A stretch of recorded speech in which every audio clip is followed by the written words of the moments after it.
again Shri પ્રેમ ઠક્કર. કાલે પણ આપણે એમને સાંભળવાની મજા લીધેલી, આજે પણ તાળીઓના ગડગડાટ સાથે આવકારીએ છીએ. જબરજસ્ત તાળીઓ થઈ જાય. આ તાળીઓની કંજૂસી ન પોસાય જૈન લોટસ ગ્રુપને. રેખાજી તાળીઓ પાડો તો, રેખાજી તાળીઓ પાડો તો પ્લીઝ. બધા જ એમની સાથે જોડાઈને તાળીઓ પાડો. Everyone over here.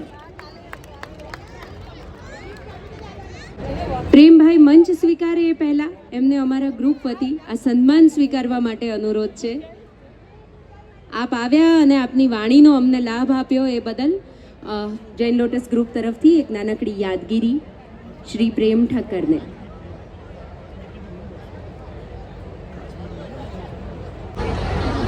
એક કલાકારની કબર ઉપર લીલું ઘાસ જોઈ અને એક ભાઈ કે આને તો મરી ગયા પછી લીલા લહેર છે, એટલે અમારે તો લીલા લહેર જ હોય. અને એવો આજે આવો રૂડો અવસર છે અને આપ આ હંધાઈના ચહેરા તો જો ખીલખીલાતા.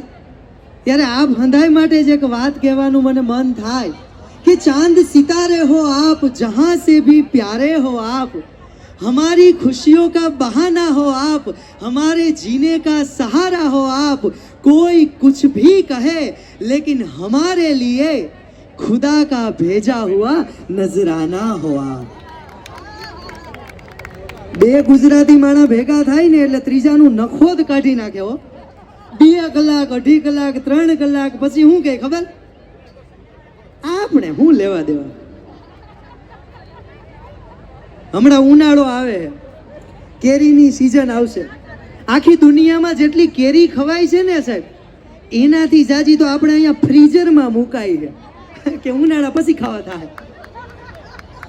અટાણું મયડી છે તો એના જલસા કઈ ને. આખી દુનિયામાં જેટલા ચોખા ખવાય છે ને સાહેબ, એનાથી જાજા અહીંના ટાબરિયા સેવ મમરા ખાઈ જાય છે. ગુજરાતીઓની બહુ મજા છે સાહેબ. હમણાં છે ને મેં મારા પપ્પાને પૂછ્યું, મેં કીધું પપ્પા લગ્ન કરાય કે ન કરાય? એટલે મારા પપ્પાએ મને સહજતાથી કીધું, મને કે બટા લગ્ન કરવા જ જોઈએ. એટલે મેં કીધું શું કામ? તો મને કે લગ્ન એટલા માટે કરવા જોઈએ કે ખબર પડે કે લગ્ન હું કામ ન કરવા જોઈએ. ને જો લગ્ન કરવા હોય ને તો એની તમને એજ ગ્રુપ કહું. મારા પપ્પાએ મને કીધું એવો, મને કે લગ્ન કરવા હોય ને તો 50 વર્ષની ઉંમર થાય ને પછી જ લગ્ન કરાય. એટલે મેં કીધું કેમ? તો મને કે 50 વર્ષની ઉંમર પછી લગ્ન કરો ને તો ઘરવાળી હારી જડે. એટલે મેં કીધું તોય ન જડે તો? મને કે તો ક્યાં જાજા વર કાઢવા, હે કે દેખે કાઢી નાખવાના. નાનકડી એક કડી છે અને મહેક આઈ ટોળે વળી છે, માણી લેજો આ તકને ખુલ્લા દિલે કે મોજથી જીવવાની આ એક તક મળી છે. ફરી ફરીને નાણાં મળશે પણ આવા ટાણા નહીં મળે સાહેબ. હું તો તમને ન્યા લગીનું કહું કે જે માણા દાંત ન કાઢે ને એનો કોઈ દી વિશ્વાસ ન કરવો. આ માણા જો ફોટો પાડે છે સાહેબ, હું તમને એના માટે એક વાત કહું કે આ ફોટો પાડતા 1 સેકન્ડ થાય છે પણ ઇમેજ બનાવતા આખી જિંદગી જતી રહી છે સાહેબ. આવ નહીં આદર નહીં, નહીં નયનમાં નેહ, એ ઘર કદી ન જાયો ભલે કંચન વર્ષે મેં. જ્યાં તમારી ઇજ્જત ન હોય ત્યાં તમારે ક્યારેય ન જવું જોઈએ. આવું મેં એક પ્રોગ્રામમાં કીધું ને તો એક જણો ઊભો થયો, મને કે ઘરે તો જવું પડે ને. વિચાર કરો છે. હમણાં મારો અહીંયા પ્રોગ્રામ ચાલુ થવાની વાર હતી, એક જણો પાછળ આવીને મને કે તમારો ક્રિયાક્રમ ક્યારે છે? મેં કીધું એને કાર્યક્રમ કહેવાય. ગુજરાતી ભાષા, ગુજરાતી ખાણીપીણી, ગુજરાતી લોકો બધાની બહુ અદ્ભુત મજા છે હો. હમણાં છે ને હું મારા ઘરે પેટી લઈને રિયાઝ કરતો હતો. અમારે કલાકારોને રિયાઝ કરે એ રાજ કરે એવું કહેવાય. તો હું રિયાઝ કરતો હતો. અમારે ઘરની સામે એક ભરવાડના ડોશીમાં રહે, હું રિયાઝ કરું ને ડોશીમાં રોવે. એટલે મારાથી રહેવાનું નહીં. હું પૂછવા ગયો, મેં કીધું માડી તમે હું કામ રોવો છો? મને કે મને મારો જીવલો યાદ આવી ગયો. મને એમ થયું કે એને એનો સહજતાથી એનો દીકરો યાદ આવ્યો હોય છે એટલે મારી બિચારા રોવે. મેં કીધું તમે રોવામાં તમે શાંત થઈ જાઓ. મને કે મારો જીવલો યાદ આવી ગયો, મારો મારો પાડો ગાંગડતો હોય ને એવું મને લાગે છે. પાડોમાં રહેવા જેવો નથી મૂક્યો. અમારે કલાકારોને આડો પાડોમાં રહેવું એટલે આખો દી અમારે સંગીત એવા સૂર રેલાતા હોય સાહેબ. અને એમાંય આજે જ્યારે કાર્યક્રમની શરૂઆત હવે કરું છું, આ બધું મારું માઇક ટેસ્ટિંગ હતું. ઝવેરચંદ મેઘાણી સાહેબની એ રચના મારે યાદ કરતા આજે બે શબ્દો ગાવાનું મને આજ મન થાય. તમે બધાએ તાળીઓનો તાળ આપજો એટલે થોડોક આનંદ પડે. અને જો ફાવતું હોય તો મારી સાથે સાથે તમે ગાજો કે મોર બની થન ગાટ કરે મન, મોર બની થન ગાટ કરે, મોર બની થન ગાટ કરે મન, મોર બની થન ગાટ કરે, ઘન ઘોર જરે ચહુર મારું મન મોર બની થન ગાટ કરે. હવે તમને ખબર પડી ગઈ છે કે ડોશીમાં હું કામ રોતા હતા. એનું લાઈવ ઉદાહરણ આપી દીધું. હમણાં હે ને મારા બાજુમાં એક છોકરો રહી અને પપ્પાને પૂછતો હતો, એ કે પપ્પા ગધેડાને બચ્ચાને શું કહેવાય? તો એને પપ્પા કે કેમ? એ કે તમે કયો ને ગધેડાને બચ્ચાને શું કહેવાય? એટલે એ કે ખોલકું કહેવાય. તો કે તમે મને ખોલકું કયો ને ગધેડો ગધેડો શું લેવાનું કયો? મોડું સમજા હે? વાહ ભાઈ વાહ, એકવાર તમારા માટે જોરદાર તાળીઓ પાડો યાર. સમજણ વિનાનું જીવવું જીવો વર હજાર, સમજીને જીવે બે ઘડી તો જીવાય બેડો પાર થઈ જાય છે. કે ઘટમાં હાલે છે ઘડિયાળ, તમે કાંડે બાંધીને કાં ફરો? પુરુષોત્તમ કે પ્રાણિયા, તમે ઘટ ભીતર જોયા કરો. હવને દેતો તને દે, હું તને એનો એતબાર નથી. હવનું સુણે પણ તારું કાં નો સુણે? કારણ કે તારા અંતરનો ઈ પુકાર નથી સાહેબ. કોણ કહે છે કે આ જગતમાં જગદીશની હસ્તી નથી? અરે વાત હૈયામાં ઠસતી નથી, કારણ કે આપણા હૈયામાં મસ્તી નથી સાહેબ. મસ્તી વિનાના માનવીની કાયા કદી હસતી નથી. હસતી નથી અને ભગવાનને ભજતી નથી, એમાં કોઈની જબરદસ્તી નથી. કારણ કે આ દુનિયામાં માટીના પૂતળા વસે છે સાહેબ, અહીંયા ક્યાંય માણાની વસ્તી નથી. મારા પપ્પા મારી મમ્મીને એમ કહેતા હતા કે તું બધી વાતમાં મારું મારું મારું મારું કરસ, ક્યારેક તો એમ કે આપણું ધ્યાન જ નથી દેતી કઈ. એ કે તને કહું હું કે બધી વાતમાં મારું મારું મારું મારું કરસ, ક્યારેક તો કે આપણું. હજી હું કે કબાટમાં ડાફોડિયા મારસ. મારી મમ્મી કે આપણો ચણિયો ગોતું.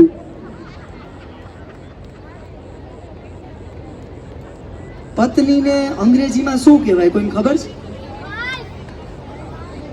અંગ્રેજીમાં નહીં, એકેય ભાષામાં પત્નીને કાંઈ ન કહેવાય. જો સુખી જીવન જીવવું હોય ને તો ઈ એના રસ્તે, અને તમે હા જો બેન અનુભવી, આ બેન માટે જોરદાર તાળી વગાડો. શું નામ બેન તમારું? ઈ એના રસ્તે ને તમે એના જ રસ્તે, બાકી તો ડખો થઈ જાય. આ દેશમાં હે ને પરણેલાને સુખ નથી ને કુંવર અને હક નથી. દેશમાં સિલિન્ડર ઓછા ને ગિલિન્ડર જાજા હે. વાંધો મૂળ અહીંયા હે. હવારે છાપામાં ઓલું રાશિ ભવિષ્યનું કોલમ આવે ને, ઈ વાંઢા લોકો વધારે વાંચે. પરણેલા તો હવાર બાયડીને મોઢું જોવે ને ત્યાં ખબર પડી જાય કે આજનો દી કેવો જાહે. હમણાં અમે કચ્છ બાજુ ગયા હતા, ગામડામાં પેલા મદારીના ખેલ હાલતા, ત્યાં ઓલું સાપ ને વાંદરા ને એવું બધું લઈને આવતું. આમાંથી કેટલા એ જાનવરો વાળા ખેલ જોયા. મદારીના હાથ ઊંચો કરો જી. હા, તો ગામડામાં ખેલ ચાલુ હતો. હું મારી મમ્મી મારા પપ્પા બધા ઉભા રહ્યા ખેલ જોવા. એમાં ઓલો મદારી આમ કરે ને તો વાંદરું ગુલાટ મારે. એટલે મારાથી રહેવાનું ને. મેં કીધું પપ્પા વાંદરું આપણે લેવું. મેં કીધું પૂછો ને ક્યાંથી લીધું? એટલે મારા પપ્પાએ પૂછ્યું એટલે મદારીને કે આ વાંદરું ક્યાંથી લીધું? એટલે મદારીએ કઈ જવાબ ન આપ્યો. મારા પપ્પાએ બીજી વાર પૂછ્યું, એ કે આ ગુલાટ મારે વાંદરા લીધું ક્યાંથી, અમારે લેવું કયો ને? એટલે મદારીએ પાછું કઈ જવાબ ન દીધો. મારા પપ્પાના ખૂટા હલી ગયા. એ કે તને કહું આ વાંદરી ક્યાંથી લીધી? કે આ મદારી કે મેં તમને પૂછ્યું તમે આ વાંદરી ક્યાંથી લીધી? ડાયરામાં છે ને એક સરસ મજાની કવિતા એક કવિએ લખી કે ખુરશી ઉપર ઊભા ઊભા ચા પીવાય નહીં ને ચાખવા હાટું ભાણું હોટલમાંથી મંગાય નહીં. અરે વાતની વાતમાં મિત્રને મીઠો ઠપકો દઈ દેવાય, પણ ઊભી બજારે ઘરવાળીને વાંદરી કહેવાય. એટલે પત્નીને અંગ્રેજીમાં નહીં કોઈ પણ ભાષામાં કાંઈ ન કહેવાય. લગન એટલે હું એ જાણવા હાટું એક વૈજ્ઞાનિકે લગન કર્યા. 6 મહિના થયા ત્યારે ગોટે ચડ્યો હે વિજ્ઞાન એટલે હું ઈ નથી ખબર પડતી. એક છોકરાને મેં અહીંયા સલાહ દીધી, મેં કીધું બેટા ચોકલેટ ન ખવાય, દાંત હળી જાય. મને કે મારા દાદા હે ને 107 વર્ષ જીવા. એટલે મેં કીધું ચોકલેટ નહોતા ખાતા? મને કે ના, ઈ પારકી પંચાત નહોતા કરતા. એટલે ઈ રેવા દ્યો. એક જણો શેઠની દુકાને ગયો કે શેઠ કાજુ છે કાજુ? એટલે શેઠ કે છે ને ભાઈ, બોલો કેટલા આપું? તો કે બદામ છે બદામ? તો કે બદામે છે. તો કે ચારોલી? ચારોલી છે. તો કે ચોખ્ખું ઘી? તો કે કાજુ બદામ ચારોલી કિસમિસ ચોખ્ખું ઘી. હંધુય હે તારે જોઈ હું ઈ મોઢામાં જ ફાઈટ ને. મારે ક્યાં કઈ જોયા, બધું કે હલવો બનાવીને ખાવ ને હું ખડ ખડી ગયા હો. અમથા ઘણાનું કામ એને અણી કાઢવાનું છે. આવી શેઠને સલાહ દઈને વિયો ગયો. આ દેશમાં એને સૌથી વધારે અપાતી હોય ને તો સલાહ, ને સૌથી ઓછી લેવામાં આવતી હોય ને તો સલાહ. હમણાં એક છોકરાને મેં પૂછ્યું, બેટા તારું નામ શું? મને કે ગુજરાત, રાજસ્થાન, પશ્ચિમ બંગાળ, કેરળ, કર્ણાટક. એટલે મને કે રાજ્યો. એક છોકરા બધા બેઠા બેઠા આમ કરતા હતા. છોકરાઓની મજા જો કેવી નોખી હોય, એની મોજ આખી અલગ જ હોય. આમ કરતા હતા. એટલે મેં કીધું આ શું કરો છો? એટલે મને કે તમે કરો, બહુ મજા આવશે. એટલે હું એની બાજુમાં બેઠો, હું આમ કરું હો. થોડીક વાર થઈ એટલે મેં કીધું મને મજા તો નથી આવતી. મને કે તમે નાકમાં આંગળી નાખી હતી? તો અહીંયા ખબર પડી આ છોકરાઓની મજા ક્યાંથી એ લોકોને મળે. તમે જોવો તો ખરી, નાની નાની વાતમાંથી મજા મળી જાય હો. મારે તો એવા લોકો ભૂટકાણા છે, એટલે જીવન જ આખું હાસ્યમય થઈ ગયું છે. તમે જો હસતો માણા હે ને, હસતો માણા એ ક્યારેય સ્વર્ગમાં નથી જાતો. હસતો માણા ક્યારેય સ્વર્ગમાં નથી જાતો. એ જ્યાં હોય ને ત્યાં જ આખું સ્વર્ગ ઊભું થઈ જાય છે. ભલા માણા હસે એનું ઘર વસે, અને જેનું ઘર વસે એ પછી ક્યારેય હસે? હસતા રહેવું જીવન, આનંદ મંગલ ને મોજથી જીવવું. હમણાં મેં કાર્યક્રમમાં કીધું, મેં કીધું જીવતર કેવું હોય? અમે ઠક્કર રહીએ ને તો મેં ઉદાહરણ દીધું. મેં કીધું જીવતર જોગી જલારામ જેવું હોવું જોઈએ કે વીરપુરના પાદરમાં વીરબાઈ માનું હાથો હાથ બાવડું ચાલીને, વીરપુરના પાદરમાં વીરબાઈ માનું હાથો હાથ બાવડું ચાલીને ભગવાનને હોપી દે દાનમાં, અને તોય મોઢાની એક રેખા ન બદલે ને, આવું દાંપત્ય જીવન હોવું જોઈએ.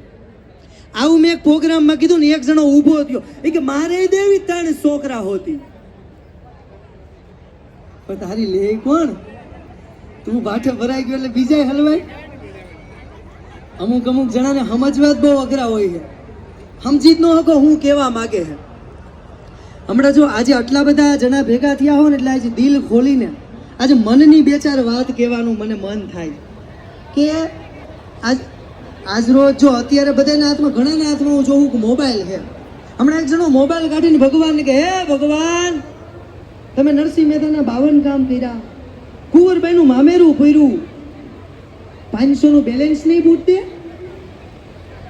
એને ભગવાન પાસે બેલેન્સ પુરાવી લેવું હતું. મંદિરે જઈને ભગવાનને કહે કે હે ભગવાન બળદ્યો, ભગવાન બળદ્યો. પૂજારીનો મગજ ગયો ને બોચી જાળીને 2 નાખ્યો. એ કે હું તો એમ કહેતો હતો ભગવાન બળ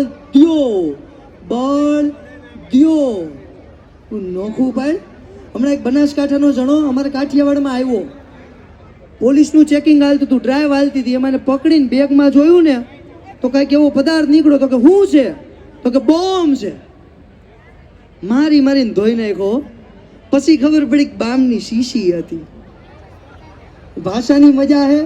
ભાષા કંઈક આ જો જીભમાં હે ને એ કંઈ હાડકું નથી હોતું, પણ ધારે ને તો હાડકા ભંગવી શકે. હા તમે જો અત્યારે હું બોલવું, કેવી રીતે બોલવું શીખવા જેવું ઈ જ છે હો. અત્યારે સ્ટેજ ઉપર જો આ કલાકારોની વાત કરું, અમે કલાકારો રહ્યા એટલે મંચ ઉપર આવતા પહેલા આ તો અમારું રંગમંચ મંદિર છે અને પ્રેક્ષકો જે અમારા ભગવાન છે. તમે જો અત્યારે અંગ્રેજી મીડિયમનો એટલો ક્રેઝ વધ્યો છે. આમાં સાચું કહેજો, હૃદય ઉપર હાથ મેલીને કહેજો, હું પૂછવા નહીં આવું. આમાં આખો કક્કો આવડતો હોય એવા જણા કેટલા? આખો કક્કો આવડે એવા? એના વિશેની મારે નાનકડી એક વાત કરવી છે. વાહ, બહુ ઓછા છે આમ તો, ABCD આવડતા હોય એવા બધા છે, પણ અત્યારે આપણી ભાષા, આપણું કલ્ચર, આપણી સંસ્કૃતિ ભૂલાતી જાય છે ને, એ બસ એને ક્યાંક ને ક્યાંક ધબકતું રાખવાનું નાનકડું કાર્ય કરું છું. કે લોક સાહિત્ય એટલે શું? લોક સાહિત્યનો અર્થ શું થાય? કે ગામડું બોલે ને શહેર સાંભળે ને એનું નામ લોક સાહિત્ય. ગામડાનું ભોળપણ બોલે ને શહેરની બુદ્ધિ સાંભળે એનું નામ લોક સાહિત્ય. એથી આગળ અમારા કવિ લખે કે રોટલો બોલે ને પીજો સાંભળે ને એનું નામ લોક સાહિત્ય.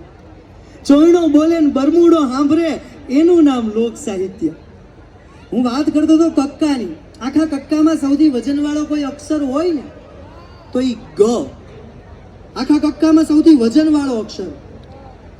શું કામ ખબર છે? તમે જુઓ, કોઈ પણ કાર્યની શુભ શરૂઆત કરો, સૌથી પહેલા ગજાનંદ ગણપતિને યાદ કરવામાં આવે, એનો પહેલો અક્ષર આવે ગ. સારામાં સારું રાજ્ય કયું? આપણું ગુજરાત. એમાં પહેલો અક્ષર આવે ગ. ગુજરાત રાજ્યનું આર્થિક પાટનગર કયું? ગાંધીનગર. એમાંય પહેલો અક્ષર આવે ગ. 33 કોટી દેવી દેવતાઓ જેમાં નિવાસ કરે એને શું કહેવાય? ગાય માતા. એમાંય પહેલો અક્ષર આવે ગ. ઊંચામાં ઊંચો અને પવિત્રમાં પવિત્ર પર્વત કયો? આપણો ગિરનાર. એમાંય પહેલો અક્ષર આવે ગ. પવિત્રમાં પવિત્ર નદી કઈ? ગંગા. એમાંય પહેલો અક્ષર આવે ગ. અર્જુનનું શું વખણાય? ગાંડીવ. એમાંય પહેલો અક્ષર આવે ગ. ભીમનું શું વખણાય? ગદા. એમાંય પહેલો અક્ષર આવે ગ. જ્ઞાન કોની પાસેથી મળે? ગુરુજી. એમાંય પહેલો અક્ષર આવે ગ. વિષ્ણુ ભગવાન કોની ઉપર સવારી કરે? ગરુડ. એમાંય પહેલો અક્ષર આવે ગ. અઘરામાં અઘરો વિષય કયો? ગણિત. એમાંય પહેલો અક્ષર આવે ગ. કે ગોકુળમાં ઉછરો, ગોપીઓ હારે રાસ રમ્યો, ગોવાળિયા હારે ગાયો ચરાવી અને ટચલી આંગળીએ ગોવર્ધન ઉપાડી અને ગોવિંદ કહેવાનો તો એમાંય પહેલો અક્ષર આવે. આજો આટલું તો ગનું કાંઈ નથી હો. તમારે કોકારે 100 વર્ષ જૂનો સંબંધ હોય અને એક ગાર કાઢો, સંબંધ પૂરો થઈ જાય. એમાંય પહેલો અક્ષર આવે ગ. આખો તો કુટુંબમાં એક તો એવો જણો હોય જ કે જેને આખું કુટુંબ એમ કહેતા આ ગાંડો છે. એમાંય પહેલો અક્ષર આવે ગ. શેરીમાં 3 વાર કોક હોરન મારીને આમથી આમ આમથી આમ આમથી આમ નીકળે ને એટલે આપણે એમ કે આ તો ગધેડા જેવો લાગે, ખબર નથી પડતી. એમાંય પહેલો અક્ષર આવે ગ. અહીંયા બધા બહેનો બેઠા છો, ભાઈઓ બેઠા છો. મેં આવતીકાલે વાત કરી હતી કે ભારત દેશ છે ને સંત સુરા દાતારો અને શુરવીરોની ધરતી છે. જ્યારે પરમપિતા પરમેશ્વરને જન્મ લેવાનું મન થાય અને ભારત જેવી પાવન ધરા દેખાય એનાથી વિશેષ આપણા માટે કોઈ ગર્વની વાત ન હોઈ શકે. અહીંયા બહેનો બેઠા છો, બહેનોના બધા જોક્સ જ બનાવ્યા અત્યાર સુધી પત્નીના. પણ હવે વાત કરું કે ભારતની આર્ય નારી કેવી હોય કે રઘુકુલ ભૂષણ રામનું ગાદી તણું મુરત હશે, આજ્ઞા પિતાની પાડવા એ વિકટ વનમાં જઈ વસે. ત્યાગી સુખો વૈભવ તણા સીતા વસે સહેવાસમાં, અમ દેશની એ આર્ય રમણી અમર છે ઇતિહાસમાં. એ તો અમર છે ઇતિહાસમાં. ભારતની આર્ય નારી કેવી હોય એની નાનકડી ઝાંખી કરાવવા હું મંચ પર સાદર આમંત્રિત કરું છું ક્રુઝિન સિંઘાનિયાને કે જે આપણી ભારતની આર્ય નારી કેવી હોય. Please welcome.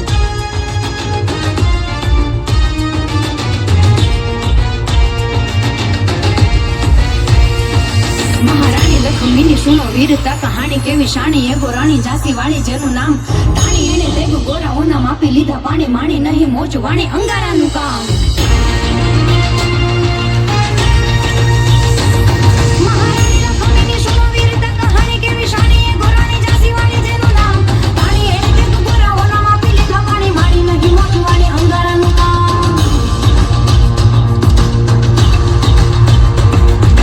કાશીમાં પ્રકાશી મન રમે હાસી હાસી કેવી મણી કરણી કાતો કદી નાસી ના મેદાન મોરો પંથે દેશ પ્રેમ ભેરો ઠાસી ઠાસી મનુ ભાસી જાસી યુદ્ધ મજે સિંહણ સમાન સિંહણ સમાન.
જય ભવાની.